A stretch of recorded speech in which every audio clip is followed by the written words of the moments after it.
जो किरदार दुनिया अदा कर सकती है करना होगा दुनिया को, और जितने शवाहिद ऑलरेडी पाकिस्तान दुनिया के सामने रख चुका है, और अब जो ये बड़ी वाज़े चीज़ें हैं जिस तरह इंडिया अफ़गानिस्तान के अंदर इस्तेमाल कर रहा है अफ़गानिस्तान को पाकिस्तान के ख़िलाफ़, तो आप समझते हैं कि ये वाकई अब जो हालात हैं अफ़गानिस्तान के साथ कोई मुज़ाकरात की सूरत बचती है, होने चाहिए या नहीं?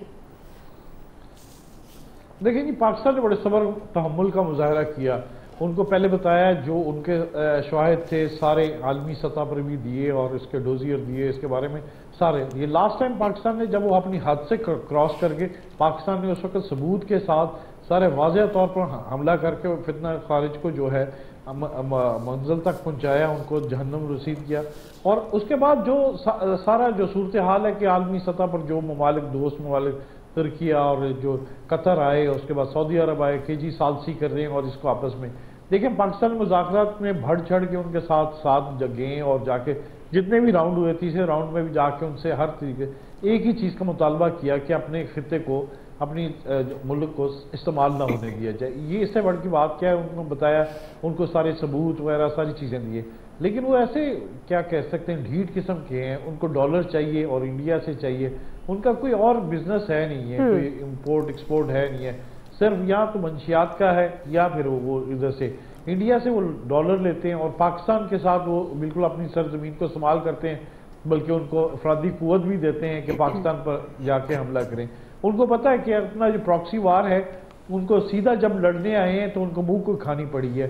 उनको अभी तक अपने वो 29 मुकामात पर जो पाकिस्तान ने हमला किया था वो अभी तक भूल नहीं रहे, और आए दिन उनको पता चलता रहता है कि जहाज गिरे उनके अपने मुल्क में। उनके अपने जो इतनी मुखालफत है मोदी की, मोदी को हर रोज मरना पड़ता है, उसको पता है, उसको हर जगह से तनकीद का सामना करना पड़ता है आलमी सतह पर भी, कि वो दहशत गर्दी का पाकिस्तान पर इल्जाम लगाते थे। असल में दहशत गर्दी का मुहर्रिक वो खुद है और खुद ही वो एक्सपोर्ट करता है दहशत गर्दी और दूसरे ममालिक में इस्तेमाल करता है, ना सिर्फ अफगानिस्तान को बल्कि दूसरे ममालिक को भी। तो अब जब सारी चीजें सब पता चल गया है, जी जी। तो अब क्या बन सकता है? इनके साथ सिर्फ एक ही है कि इनका डट के इनको एक दफा सबक सिखाया जाए। सही। क्योंकि अब जो पाकिस्तान पर जो ये हमले करवाए हैं, इसमें भी सारे शवाहिद और कड़ियां उधर ही से मिलते हैं और इंडिया के जरिए इस्तेमाल हुए। तो अब जो मर्जी बहाना करें, अपने सिलेंडर फाड़ के अपने आप को कहेंगे जी उधर बम धमाका हुआ, तो दुनिया को इस चीज का सब पता है। पाकिस्तान में इतना बड़ा अटैक हुआ है कैडेट कॉलेज का वहाँ, तो इसके बाद जो इस्लामाबाद में हुआ है ये इसकी वाज़ेह मिसाल है। अब तो इनके साथ यही इनका तुर्की जवाब देना चाहिए, इनको डट के मुकाबला करना चाहिए इनका, ताकि ये आइंदा इनको नसीहत हो जाए कि दोबारा ढीठेपन का मुजाहरा कर रहे हैं, और ये इसके बाद इसके बगैर गुजारा नहीं है। चले ठीक है रियाज साहब, आपको पॉइंट आ गया। एक ब्रेक से वापस आ रहे हैं, इनसे कंटिन्यू करेंगे। जी वेलकम बैक नाज़रीन। आया साहब, नेशनल एक्शन प्लान बना APS के वाक़े के बाद, जिस तरह तमाम सियासी जमातें मुत्तहिद हुई, एक हुई और वो नज़र आया, आपके ख्याल में अब जो हम बात भी कर रहे हैं कि पॉलिटिकली क्या रिस्पॉन्सिबिलिटी बनती है, तो क्या जिम्मेदारी बनती है हुकूमत की, क्या करना चाहिए? नहीं, हुकूमत ने शुरू कर दिया ना, आप कह रही हैं कि क्या करना चाहिए। वो देखें, उन्होंने बयानात दे दिए मजम्मत के।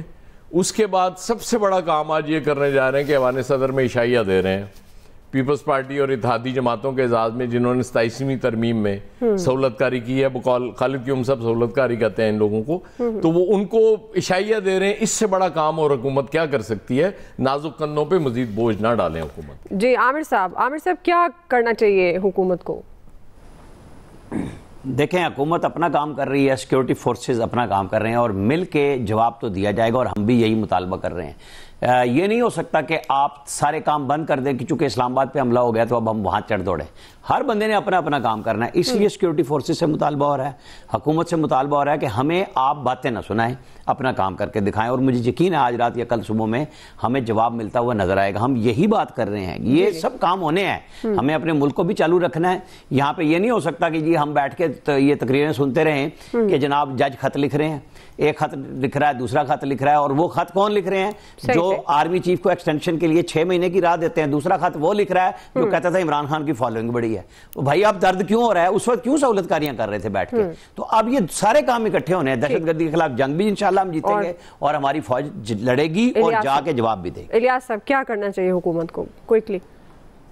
देखिए, जैसे गवर्नमेंट को चाहिए था कि बिल्कुल इस वक्त ना जो नेशनल एक्शन प्लान था उस पर अमल दरामद होता, उसके ना मुख्तलिफ फेज, गवर्नमेंट चेंज हुई है लेकिन ये काम जारी रखना चाहिए था, लेकिन बिल्कुल छोड़ दिया। इसकी मीटिंग्स भी नहीं हुई, सूबाई सतह पर होनी चाहिए थी, कौमी सतह पर, लेकिन उस तरह किया नहीं है। जब हमने दहशतगर्दी को शिकस्त दी है फिर उसके बाद इस चीज़ को जारी रखना चाहिए था।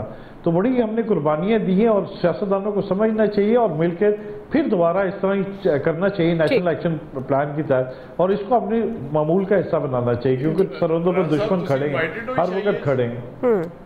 जी आमिर साहब क्विकली नहीं है मेरे ख्याल में। नवीद साहब आप भी कमेंट कर दीजिएगा इसी पे, क्या करना चाहिए हुकूमत को। दुआ देखें, ये गुस्सा और ये सब अपनी जगह, लेकिन मेरे ख्याल में रिएक्टिव से ज़्यादा हमें एक प्रोएक्टिव स्ट्रेटजी की ज़रूरत है और एक लॉन्ग टर्म स्ट्रेटजी की ज़रूरत है, और उस स्ट्रेटजी के लिए उसकी ओनरशिप, पूरी कौम जो है उसकी ओनरशिप ले। जैसे अब नेशनल एक्शन प्लान के वक्त हुआ था कि आप सारी कौम और सारे सियासतदान अपने इख्तलाफात बुला के, सियासी इख्तलाफात बुला के एक साथ बैठे थे और एक स्ट्रेटजी बनाई, तो उसके हमने समरात भी देख लिए थे।